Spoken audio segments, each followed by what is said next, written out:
नेपाळवरून अयोध्येमध्ये रामाच्या सासरवाडीवरून मामांनी आहेर जो आहे तो आणलेला आहे आणि आपण पाहतोय की हा आहेर जो आहे तो राम मंदिर ट्रस्टचे सचिव चंपतराय यांना भेट देण्यात आलेला आहे आणि 22 तारखेच्या पूजेच्या दिवशी हा आहेर जो आहे तो रामाला दिला जाईल। आपण पाहतोय की या ठिकाणी साडी चोळी आणण्यात आलेली आहे, त्याचबरोबर सोन्या चांदीचं हे ताट आहे, ड्रायफ्रूटचा नैवेद्य असणार आहे आणि हे सगळं साहित्य जे आहे ते रामाच्या खरं तर सासूरवाडी मामाकडून म्हणजे नेपाळवरून थेट अयोध्येमध्ये आणण्यात आलेला। आपण पाहतोय की हा आरसा आहे, बांगड्या आहेत, त्याचबरोबर हे सगळं साहित्य जे आहे ज्या पद्धतीने आपण लग्नामध्ये आहेर सप्रेम भेट देतो त्या पद्धतीचा आहेर जो आहे तो अयोध्येमध्ये आणण्यात आलेला। आपण पाहतोय की हे चांदीचे दागिने आपल्याला पायातले पाहायला मिळत आहेत, त्याचबरोबर या पद्धतीचं हे सगळं साहित्य जे आहे ते आज अयोध्येमध्ये आणण्यात आलेलं आहे आणि हे सगळं भेट जे आहे ते जानकी रामासाठी खरं तर आज अयोध्येमध्ये भेट देण्यात आलेला आहे।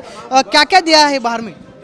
सब यहीं पे है, राम जी का कोट है, राम जी का कोट है, सीता मैया का सुहाग का सब सामान है, मेवे है, चांदी का बर्तन है, भोग लगाने का ग्लास है, सब कुछ है। जो शादी में हम लड़की के लिए जो सब देते हैं बाहर में वो सब ले आए हैं। हम लोग बहुत खुश है, बहुत रास्ते में भी बहुत स्वागत हुआ है। कैसा लग रहा है?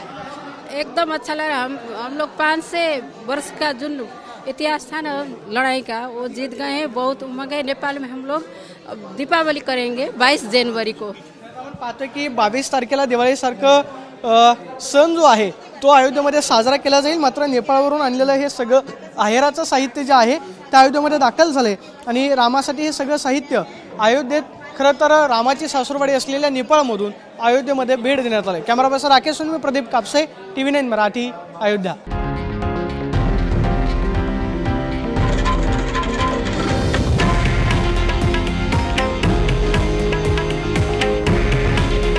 हे आहे देशातील नंबर 1 न्यूज नेटवर्क आणि आपण पाहत आहात TV9 मराठी। काळजी तुमची, हित महाराष्ट्राचं।